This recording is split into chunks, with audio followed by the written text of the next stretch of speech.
My name is Natasha Devon and I'm based in London in the UK. And my job takes me into about 3 schools a week on average, mainly here in Britain, but sometimes I get invited to other places throughout the world as well. And that's always a privilege and a joy. And when I'm in those schools, I deliver talks and conduct research on mental health and related issues like body image.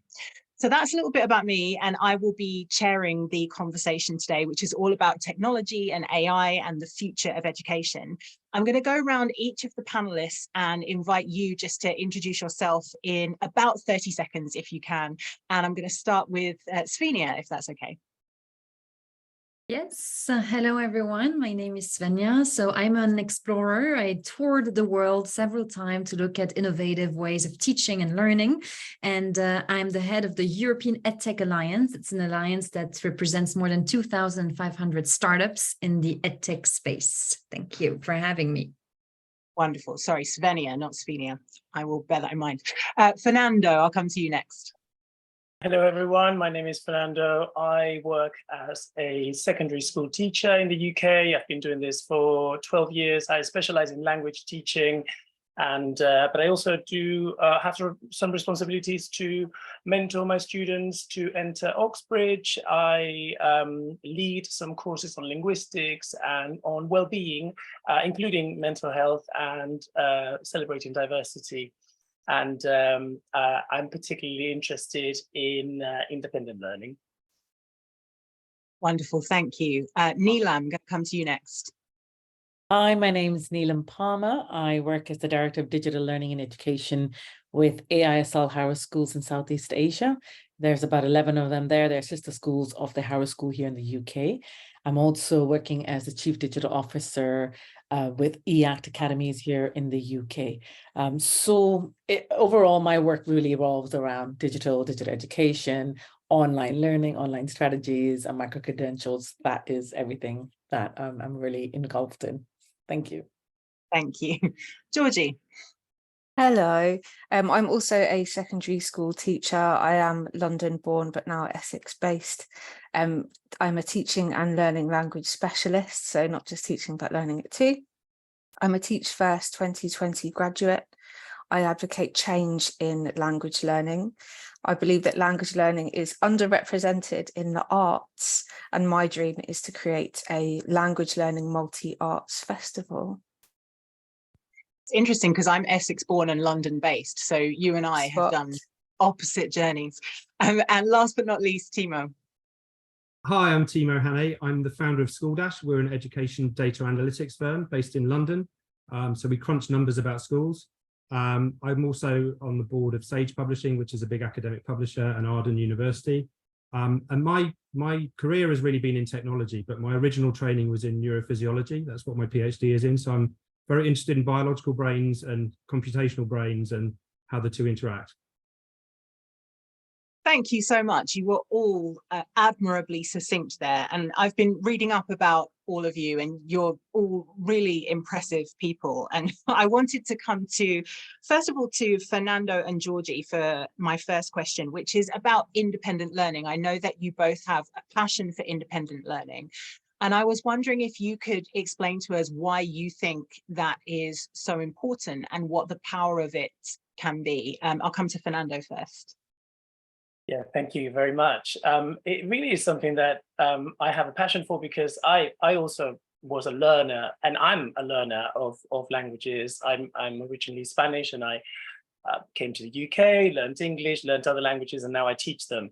And from the point of view of my own students, I can see the difference really that independent learning can make in them. And I can see myself reflected in that journey. Of course, technology has really completely changed this now, and the methods that they can use now and the tools that they have available are not the same that I had, and I really think it is exciting.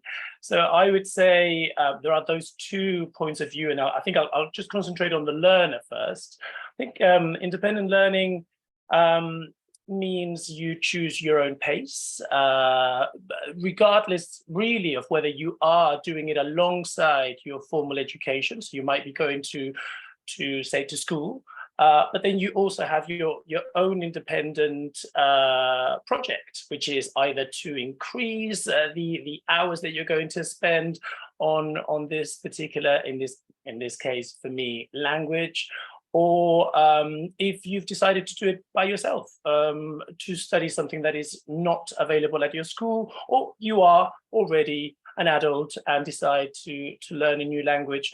You choose your pace, you choose the direction, the route that you want to take your learning. You can get ahead. Often we feel that some of our students might find they can go faster, they can go much further, and that really is something we can see as teachers. It is really obvious to us. Obviously, it shows commitment, it shows that they love it. But I will say something too, and it is that for a long time, before technology, before the access really that we had to other views other than our teachers was, well, perhaps accessing a local library, but little more than that. I think the internet now can offer contrasting information for our most ambitious students, particularly at the higher level of education, in our case in A level, so 16, 17, 18, pre-university, where choosing the arguments and how to back them up, and what are the pros and cons, and what are the other points of view. I think that it's really, really powerful to be able to do that by yourself outside of class. I have just finished writing a novel which is set in the year 2000, when we were just on the cusp of this technological revolution. So I was writing about things like Ask Jeeves and thinking, my word, teenagers now don't know they're born in terms of the wealth of information that they have available to them. What about you, Georgie? Do you have any thoughts on independent learning that you wanted to add? Yeah, I really, really love what Fernando was saying about pace, actually, because it's easy to think that independent learning could mean going fast, but actually some people don't want to, and some people just want to plod along, and that's their journey. I really love in Arabic, the word for learner is synonymous with asker. So to ask is to learn, and I think that's really, really important. He who asks is an independent learner. I think we are creating expansive learners, not puppets. We want, our dream as teachers is to be able to step back and let students do their own learning. So we provide the formula, but students can apply to it whichever set of numbers they wish. In the UK curriculum, we are the only subject actually that trains memory, that actively trains the memory, and they can then use that in their other subjects. So I think that's why it's particularly important to me that students are independent, because they can use it across the board. Yeah, I love that answer. Thank you so much to both of you. I was actually listening to a podcast today, and this brings me on to my next question, which was hosted by a parent of teenagers. And she was saying that there is a trend at her teenager school for asking ChatGPT to write their essays for them. And she just wasn't sure how teachers were ever going to police that. So I wanted to talk to you about how AI is being used in schools today, both the positive aspects of that and maybe some of the concerns. And I'll come to Timo first on that, if that's okay. Thanks. Yeah, well, it's worth bearing in mind that, AI is a very kind of broad category of things. So we're all using AI already, so lots of people are using sort of things like Grammarly and so forth.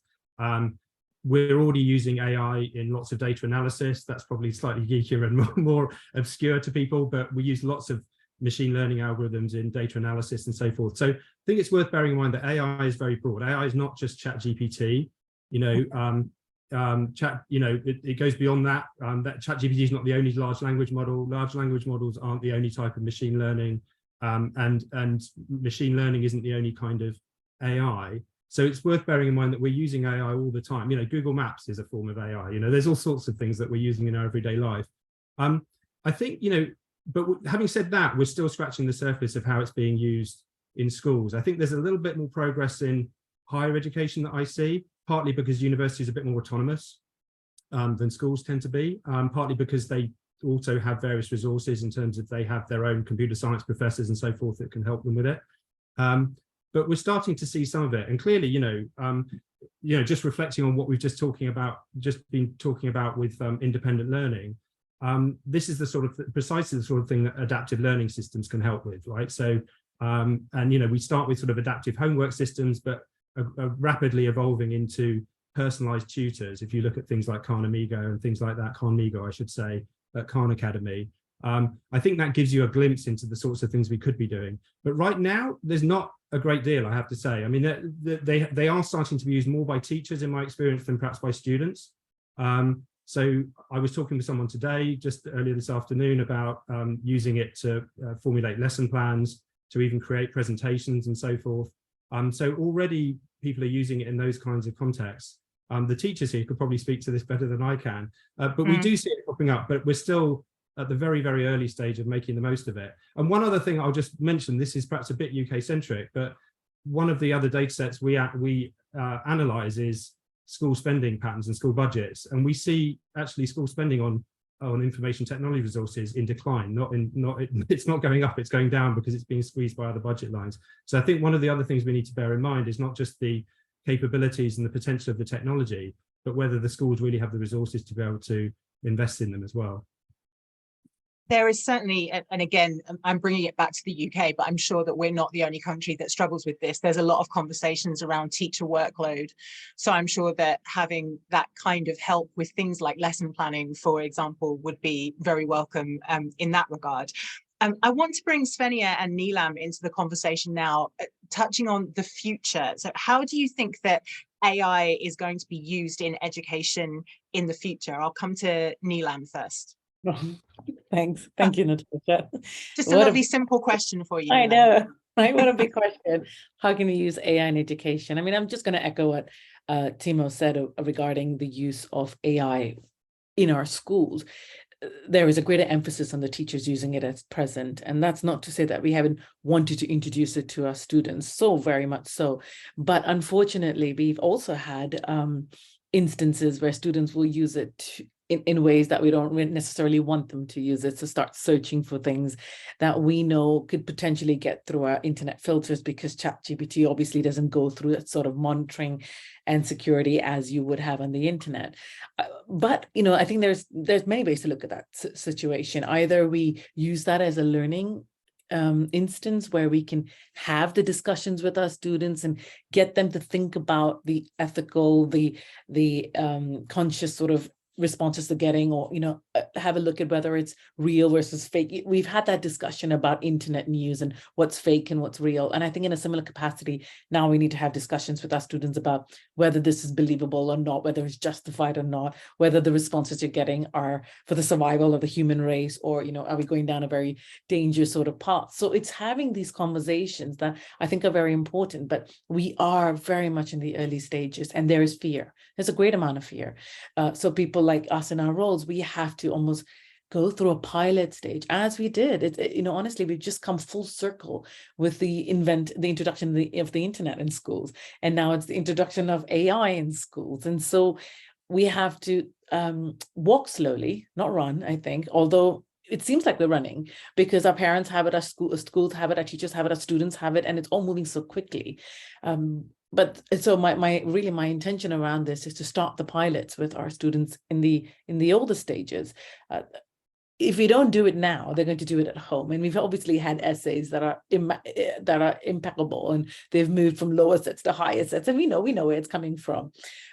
So the future of AI in education, funny you said that, I'm actually writing a blog as we speak about it. I think it's going to bend a lot of cultural and behavioral norms. So what was once considered unimaginable, going online, teaching lessons, running online schools, having online cover suppliers, etc., is really feasible now. It's realistic. It's what we do every day. So AI in education will start bending, I believe, the norms, the cultural norms that were once unshakable, or the cultural norms that, we've always done it this way. A lot of things will have to change. Assessment will have to change. The way we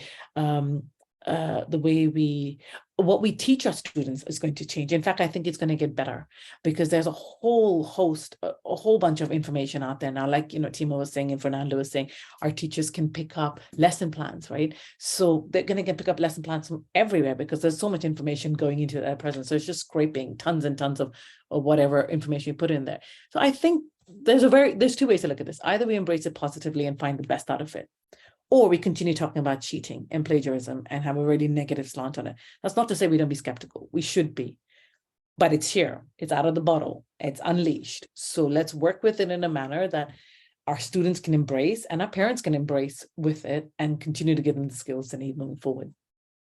It's so interesting that you say that, because as you were talking, I was thinking about some of the conversations I've had with people who are frustrated by the fact that examinations, for example, only reward a very certain type of intelligence and a certain type of learning, and talking about needing to assess a pupil's ability to apply what they've learned to different scenarios. And it sounds like the introduction of AI into education settings might actually force that kind of change, which people have been calling for a long time. So I can definitely see the advantages. Svenja, what would you like to add about the future of AI and education? Yeah, I think it's an incredible chance, and I fully agree with Neelam, because I really think education is going to get better. And because, I mean, it doesn't, it's not going to add a lot of value to continue doing, top-down teaching. And some classes, you still have that. And, students being in a very passive role, I mean, it's going to become a nonsense for everyone, because you're going to have the opportunity to learn in a much more personalized way thanks to AI. So I really believe that we're all going to get better. And because of the teacher shortage that's happening in the UK, I know it's a huge problem in the UK, but also in France, where I'm based, and in Southern Europe as well, because the wages of teachers are extremely low in these regions. So they cannot attract enough teachers, and so we are gonna have this huge issue of teacher shortage, and having AI personalized tutors that can help students along the way and can personalize learning path for them will be extremely important in this new normal of having an education system with less teachers. Unfortunately, it's going to be the case. But on the other side, I also see, the fear of many teachers, many parents, especially when you look at critical thinking. Can we teach critical thinking? Can we teach these skills that are becoming increasingly important for students to also be able to verify if it's a fake, verify if it's a fake news, verify the sources, and all of these things are going to be incredibly important nowadays. When you look what Gen AI is capable of doing, like just taking my face, taking my voice, and just replicating it, and it's very scary for a lot of people. So I think it's going to be super important to teach these soft skills, especially the critical thinking part. We've actually had a report published here in May by Ofcom, which is responsible for ensuring that media is accurate and balanced. In theory, doesn't always do its job, but they published a report saying that if children and young people have the requisite literacy skills, that tech and social media can actually improve their mental health. So you're absolutely right that perhaps the role of teachers is going to become more about giving them the skills to kind of navigate the online world. I can see on the chat that there's a lot of love coming in for Duolingo. Lots of people talking about Duolingo. I'm actually using it at the moment to try and learn French, but I made the mistake of going to practice in central Paris. And if you speak French wrong to a central Parisian, they look at you like you are physically hurting them. So I need to find another strategy. But that does bring me on to a question that I had specifically for you, Georgie, because I was really intrigued by you saying that you think that creative language learning is kind of missing from the landscape, or there's an opportunity for language and the arts to join up in a way that they're not at the moment. And I just wondered if you could expand on that a little bit. Thank you. I think my god here is Ken Robinson. It only takes watching a TED talk or reading one of his books. He really is the king of creative learning. And I think it starts from before secondary. So unfortunately, I think the students that I receive in secondary have already had it kind of quashed, and it's an education also that I think starts at home. I have never seen anything like what I would like to see in language learning, in that I think it is musical, I think it is artistic, and I think it is free. And as long as the UK curriculum and testing and assessment is so rigid, and you know, we have to jump through hoops, and some of the best teachers I know are the ones that know the exams best, and I find that so sad. So there's no real answer. I haven't found the answer. I'm still looking for it. I'm still trying to create it myself. But I think that it's something that is dampened in children, and we lose it as we lose our creativity, our freeness, as we go further through the education system. Thank you. Yeah, and there's something else that I've noticed, which is a real fear of getting it wrong, and a rise in perfectionism, which, as you say, is a shame, because often you learn through getting it wrong. And I was going to direct this to Fernando, but anyone can answer it really if you have thoughts. What about what we know about the science of learning, the cognitive science of learning, the psychology of learning? How can we apply that moving forward into the digital age? I'll come to you first, Fernando. Well, I've been thinking about that a lot, because when I was invited to participate here, of course, I had the experience of my students using Quizlet, myself using Quizlet, and other websites that and it's entirely true, really, what Georgia was saying, that we are really tied up to the examinations, and this is our reality. And so I was looking at it from that perspective. How can AI and how can technology in general help us get to that end, which is, well, you know, A's and A stars and that sort of thing. And I was very clear about the use and how useful technology can be for things like practice or factual knowledge or even memory, in a very creative way, I must say, in ways that might not be available in class, or at least in the setting that we all imagine a classroom to be. And I have seen the difference. I have actually transformed my teaching over the years. As technology has been coming in, they have been learning vocabulary differently, in more fun ways, in ways that maybe match their reality a lot more. They play video games, so why not create a video game that can also teach you, and in this case, teach you languages, etc., etc. And then, of course, you know, practicing whatever your teacher covered in class. So, but then, when it came to the psychology of learning, what I have found so far, and obviously psychology of learning makes me think of the effect and the impact of praise on a student, how we correct their errors. How do we even look at discipline and you know, and getting things wrong, in terms of, you know, the being say being punctual, handing things in on time, that sort of thing that, you know, with teachers, it's part of our job.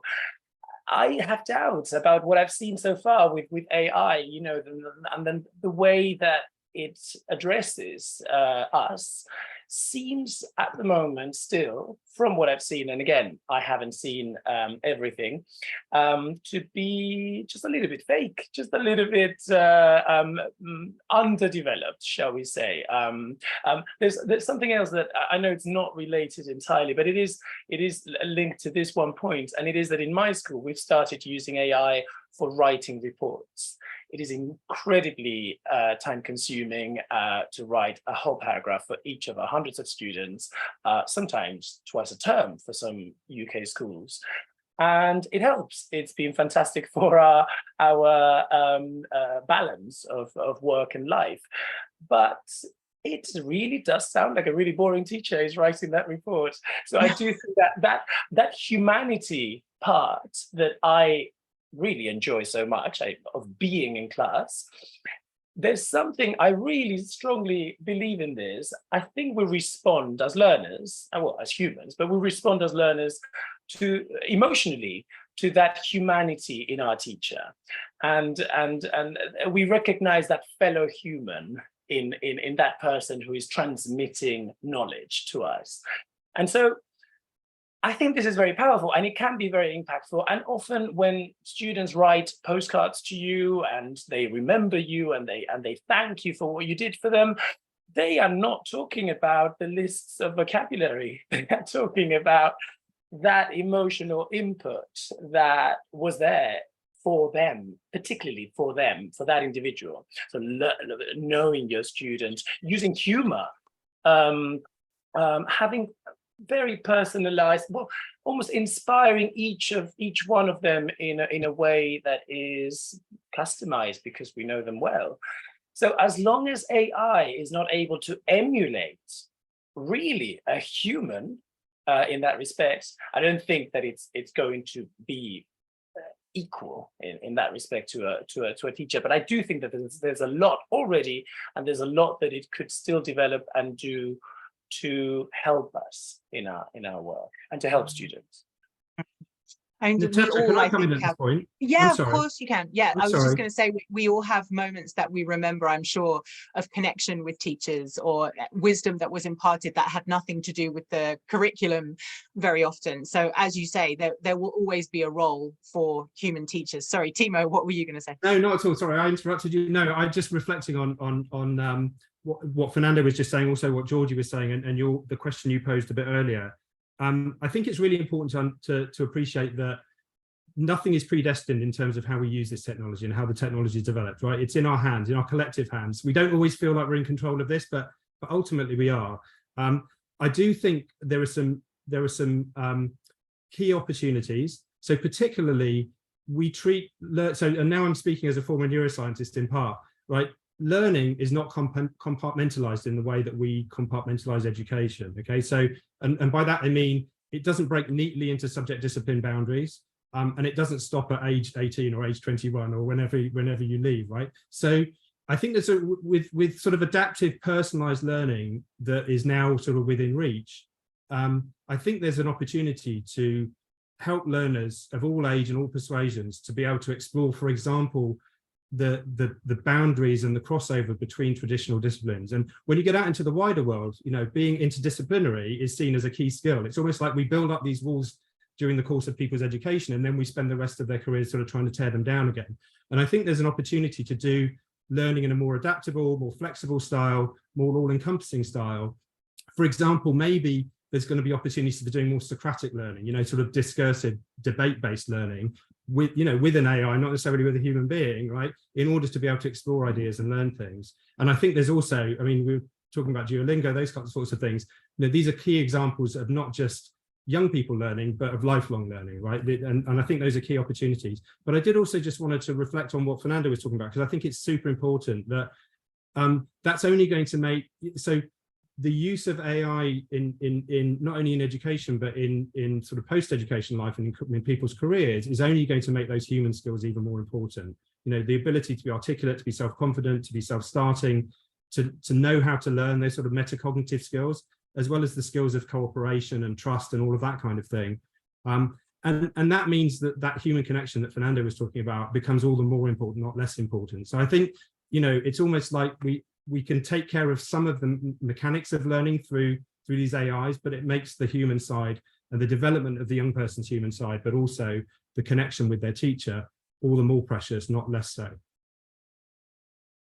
I love that. Yeah, it's interesting that all of you really have touched upon the relationship between human beings and tech, because it reminds me of, I've got a friend who, whenever he Googles anything or whenever he asks his Alexa for something, he always says please and thank you, because he wants them to remember when ultimately AI enslaves humanity that he was polite. I'm only half joking. So my final question that I had, I wanted to direct this to Neelam and Svenja and Timo as well, because I noticed that you were involved in something called Maths for Girls.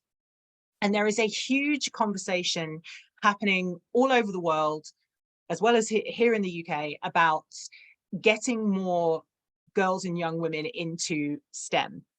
And it's something that I find really difficult to engage with because it just wasn't my thing at school. Like, I studied English, I was very into humanities and creative stuff. And so I never felt like I couldn't study that if I wanted to, because I never tried. And then when I talked to other women who that really was their jam, I realized how many boundaries there were to actually getting into that world. So Timo, because of your history working with Maths for Girls, and also Neelam and Svenja, because you are women working in the world of technology, I just wondered if you have any thoughts on how we can make it easier for girls and young women to get into that field. Shall I come to you first, Timo? Oh, sorry, I was going to say ladies first, but okay, all right. I will keep this brief. I mean, I should say, yeah, I am an advisor to Maths for Girls. I have an eldest daughter who's just graduated maths from uni, and a middle daughter who's about to go to uni to do maths. So I speak from personal experience as well. Let me just say, it's a cultural thing, and it's something we need to get over. And it's something we need to get over not only for the girls who could otherwise have really, interesting and promising kind of careers in maths and STEM and so forth. It's important also because we need the technologies and the discoveries to be made by people who are representative of wider society, right? They can't be made by people like me, white middle-class, middle-aged dudes, right? So it's really important, and particularly for technology, if we're all going to be using this technology and it's going to serve the whole of humanity, then the people creating it are going to need to look like the whole of humanity in every respect. And that means obviously in terms of gender as well. There's a lot more to say about it, but I'll stop there and hand over to the people who really know, who are the ladies present. Yeah, I cannot agree more. I cannot agree more. And I really think, I run a program for female founders in the education technology space, the Female EdTech Fellowship. And what I see is that, in the space, in the 2,500 startups that are part of our network, most of them, the vast majority of them are men, right? Men building tech tools for teachers. And when you look at the stats, 80% of teachers are women, right? So that poses a huge problem for me, like men building tools that are going to be used by the end user women mostly. So I really want in my work to support women that are founders, that are builders of technology for education. And that's what I'm trying to do. And I really believe that it starts from the youngest age, right? We really need to show role models, and we really need to show that it's possible to become a tech engineer, and that these young girls can dream of it, can dream of that, because they will have seen that they exist, these female CTOs and female developers. So I really believe in role models in that regard. Neelam, did you have any thoughts you wanted to share? I think Svenja said what I was going to say, role models. Often I'm called in to talk to students, mainly girls, in the aspect of STEAM or STEM sort of led careers. I think the bit I would say here is not everyone's going to be a programmer, and we can't force feed that either. And that's what I saw in the last, couple of years, a few years ago. Push computing, push programming. And I think that was an immediate turnoff to so many. So yes, we want girls and we want the female industry to come into this more, but in their own right, in their own interest. So yeah, again, like Timo was saying, it's a very cultural thing. In Asia, we have so many female scientists and technologists and mathematicians. So that's probably a cultural thing, because that's very well highly regarded. But over here as well, I would say there's a lot more awareness than there was before. And I think the point we have to make is you don't have to be a programmer. You don't have to be a scientist. You don't have to go into engineering. In fact, this is cross-cultural, cross-curricular. This is going to be across every industry in some way or the other. And just find your interest and grow with it. I think now technology has become so transparent, so immersive in nearly everything that we do, that it's embraced more. And so we just need to bring it more into our teaching practices, more into their learning practices, and perhaps make it more obvious that you can do this in education, you can do tech in science, you can do tech in maths, etc. And that's sort of the conversations I have with a lot of young students, that who would have known edtech would have been a thing, but it became. And so it's bringing that awareness that this is actually an interesting thing for your industry should you want to do this. Mm. And I guess it goes back to what Georgie was saying as well, that you don't have to choose. Like you're saying, Neelam, there's a bit of this sprinkled across all areas of the curriculum, but also there's opportunities for collaboration. I am friends with Rachel Riley. It's just me doing a name drop, who, if you're unaware, she's a maths head. She's on a TV program where she does maths, and she loves maths so much. And if there's not an answer, she doesn't want to have a philosophical conversation. She's not interested in that. And our brains are so opposite that sometimes when we're having a conversation, I think, wow, if we got our heads together, we could solve any problem. We could take over the world if me and Rachel Riley teamed up. I genuinely believe that. So that's all of my questions. I can see that there are some questions that are coming through from the people who are watching. So I'm just going to put those to you. This first one, I don't think is for anyone in particular, so anyone can come in on this. They said, has anyone got any advice about how we encourage students to use AI, e.g. ChatGPT or other applications in school, where there are questions over whether under 18 should use it and where there could be privacy or GDPR issues? Should we be asking for parental permission? Anyone have any thoughts on that? I can speak on that if you like. In our school, I've purposely not opened it up to students under 18, purely because if you look in the terms and conditions, it's 18 and over, of course, but you can bring it down into younger years if you're ready to sign off for them and take their data privacy and accept full responsibility. So of course teachers can use it. Of course you can use it with your students. And of course they will know about it too when they go home. Many 13-year-olds know about this. But we, at present, because it's still an unexplored, not a controlled environment, there is some restriction. So yes, we're doing trials with our older children, but not necessarily opened it up to the primary. Did anyone else want to chip in on that? I mean, Georgie, you're working in a school. Is it as widespread as the podcast that I listened to earlier would suggest, the kind of homework cheating stuff? I don't know if I work in a little alien school, but it doesn't feel like it's very common at all. It crops up in sixth form. We received an email about keeping an eye out for work that perhaps was influenced by AI. But really, on the ground, I'm not seeing it in use, is the truth. And Fernando, you've got your hand up, which is very polite of you. Thank you. I found really interesting what Neelam had to say, because of course, as schools, we then make decisions based on all of that research and all of that work that is done outside. I know that my schools have had ways in which to detect plagiarism before, from things that are published on the internet and that appear in our essays, for example. And I do think that eventually there would be these restrictions, these monitoring tactics will be applied. And often schools will have their own policies on these. They will ask parents to sign a contract, agreeing that these are the terms that are going to be used in school for homework, for coursework. And so I wouldn't be surprised if more and more we start seeing those things brought up in parental meetings, in school meetings as well. What I can say is that yes, it is used by A-level students a lot.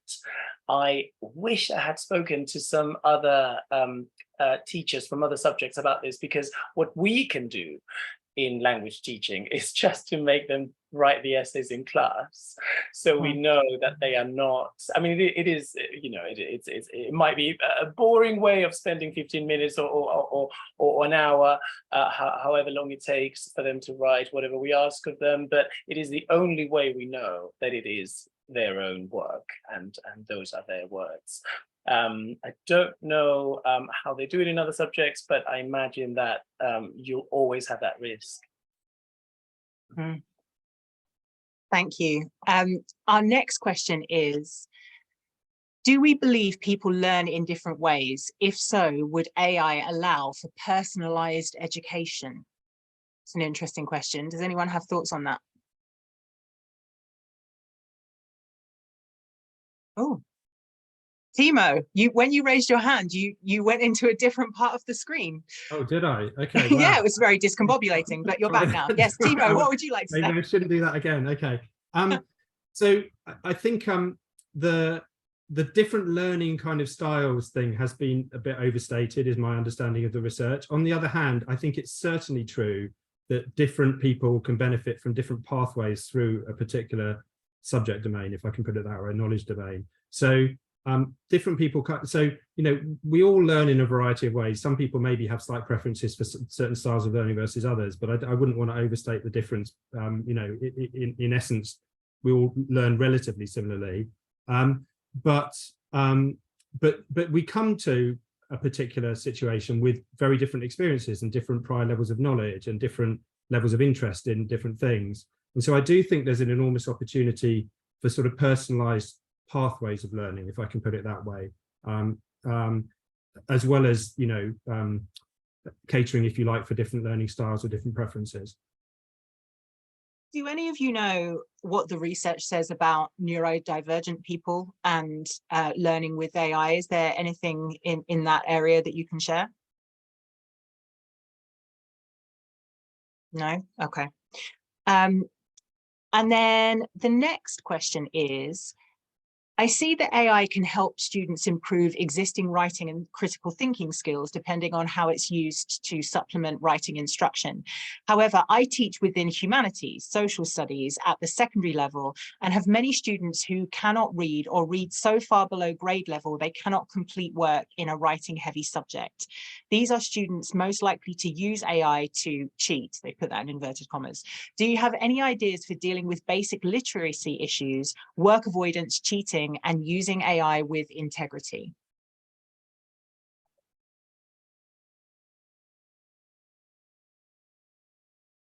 I mean, I know we've covered this to an extent already, but do you have any further thoughts, Georgie? I think it's something that really needs to be tackled school-wide, education-wide, and at home, something like literacy. There are some excellent programs in schools in London for developing literacy, and it really is always a united front and a joint effort. That unfortunately, if students are getting to, I wasn't sure if it was GCSE or A level, that particular question, but if they are getting to that point and their literacy is letting them down, then I think it's something that needs to have come from even the role of the form tutor, you know, parents, everyone needs to be developing literacy in children. So I was just going to say, one of the things we do with our students, and particularly with our cohorts, is we get them to put their questions or whatever questions we've asked them into ChatGPT, and then produce and obviously then analyze, evaluate the essay or the answer that's come out of it, the prompt. And I think there is, again, a learning opportunity there, because for students who are struggling to write with literacy, everything you said, of course, on board, Georgie, there is a model example for them to understand what is it they're trying to produce and in what context. And then for the teacher to interject and add more to where the missing elements are, because it's going to be quite a generic answer, as you know, with ChatGPT. Unless you ask the right prompts, you don't get the right answer. So I think there's a learning opportunity again where you could use that, work with a model answer, deepen their understanding, and provide a model example of what we're trying to achieve. And the reason I say this is because I potentially I also use that in that context. So I'll come up with an idea, see what I can get out of it, and then deepen it further, and then come out with something that really works and I think is saying what I wanted to say. And I probably can put my hand up and say, yeah, I've learned how to write better sentence structures, perhaps using ChatGPT, or, you know, I've thought about different words that perhaps I wouldn't have got. So there is an opportunity there to help students see the models, samples that we want them to get into, and to get an idea of what to do and how to move forward with it. Just a quick question on ChatGPT, because I've never used it, but I understand the broad concept of it. How good is it at disseminating information insofar as, does it know when something is fake news, or does it just go by how many instances of a particular fact there are out on the internet, or the reputableness, that's not really a word, of the source. So if I asked ChatGPT a question, how reliable would the answer be, I guess, is my question. Not necessarily reliable. Okay. It really depends, and sometimes ChatGPT is inventing like sources, like, you know, making them up, and so that don't even exist. You know, he cites or she cites sources that don't exist in you know in real life. So it's funny. That's why critical thinking and being able to double check everything is absolutely like super key as a skill to develop in students. I completely agree with that, and I think ChatGPT in its current guise, certainly in its recent guise, is eager to please in the sense it's eager to give you some information, and it's less eager to make sure that it's true. And really, what it knows about are the statistical relationships between words. In fact, not even words, tokens, which are sort of fragments of words, if you like. So it knows about those statistical relationships. So it knows the kind of thing that a human being might say in response to a certain situation. It makes stuff up all the time. So if you get it to do something, to write something that has the flavor of an academic paper, it will give references, but those references will often be literally made up, right? They look plausible, Wow. but actually they're to papers that don't exist. So it has a real problem with truth, if I can put it that way. But I think one of the really interesting developments that's going on is specifically with ChatGPT, but with other similar models as well, is they've got this plug-in architecture where you can connect them to other systems. So, for example, a company called Wolfram Research has done some very interesting work connecting their AI, which is very good at maths and logic and has lots of facts about the world. It's called Wolfram Alpha, and it's one of the things that powers Siri. And they've connected that to ChatGPT, which is much better than Wolfram Alpha at holding a conversation and making a case about things, but has a, as we've discussed, a kind of a hazy relationship with the truth. And when you put the two together, it's a little bit like, Natasha, you and your mathematical friend, right? It's a perfect combination of, like the AI humanities graduate and the AI maths and science graduate, and they come together and you can get the best of both worlds. So we are moving towards a situation in which the AI has shortcomings, but can understand to some degree its shortcomings and know where to go to overcome them. And I think that's actually a really exciting development. Interesting, thank you. Fernando, I saw you had your hand up. Did you have anything else to add? I was just particularly interested by what Neelam was saying about literacy and how you can use AI to help that when you get to secondary education and say, well, writing an essay or writing academically, choosing register, for example. And I was just thinking that, in fact, it could open so many opportunities earlier on, really, when literacy really should be established in primary schools, because we do realize that often students will write an email to, say, the headmaster, and it is really the completely wrong register and relatively informal and not quite structured the way an email should be. And we just take it for granted that this is not the correct email in a formal circumstance to a member of authority. But well, has there ever been a lesson on that? Have we ever really given them the tools? And in fact, yes, ChatGPT can receive that sort of guideline from us. So could you give me an example of an email sent to this person in this circumstance, or this type of a press article or an academic essay, etc., and then see it as an example, analyze it, and then use it as a classroom tool to then replicate that. That's really interesting. Now, I have had word from the Quizlet Pixies, who are monitoring all of this behind the scenes, that we have to wrap up in a minute or two. So I thought what would be really nice, considering that most of the people who are tuned in to this webinar will be working in education, they'll probably be teachers. If I could ask you all, again, if you could do it in 30 seconds, for if you had one piece of advice to give to teachers about facing the digital learning world and facing, I guess, the baking of AI into the education space, what would that piece of advice be? And I will come to Georgie first. Thank you. I would say delve in, go and explore it. ask your students what they are using and go and use it yourself. Brilliant, thank you. Svenja. I would say teach your students to be critical. I think, again, digital literacy, critical thinking are like skills of the future. So teach them that. Timo. Yeah, I would echo what's just been said. I'd also say, identify and pay attention to people who are doing interesting things with it, right? So definitely embrace a kind of, experimental mindset. But look at what other people are doing as well. I'd pick out Tyler Cowen, an economist in the US, who's doing some amazing work, seeing how you can turn ChatGPT into a good economics teacher.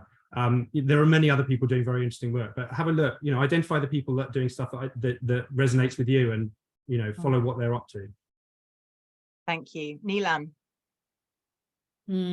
I would probably say, we don't know. We don't know the future. We don't even know what's going to happen in the next 2-3 months. We don't even know if a ChatGPT or AI models will make our life better or worse. But what I would say to them is just be on top of it. Stay as close as you can to what's happening with AI, how it could potentially change your industry, your working practices, your career direction. Continue to have professional development in this area, because we just don't know what it's going to look like. We have some idea, but who knows what will happen in 2 months' time. Thank you. That was inspiring and terrifying. And finally, Fernando. I'd like to echo that professional development. In fact, I think one of the main reasons why often teachers don't train themselves or explore or really learn these new technologies is because they find they don't have the time, and so they want to just keep doing the same things that they did because, well, it's already 7 in the evening and I'm not going to start exploring this or that. So I think being braver when it comes to asking your school for some time for training or some professional development, particularly for this, I think sometimes whole school or departmentally, really it's something we should be doing more, so that it is something that the school is providing you with and then enriching your practice. Thank you so much to all of you. I know I learned a lot, and I can see a lot of thank yous coming in on the chat as well. It seemed like people who tuned in really got a lot out of it. So thank you very much for your time. And this is going to finish quite abruptly now, because that's the nature of Zoom, but that's not a reflection of how grateful I am. Good to see you. Bye. Thank you. Thank you.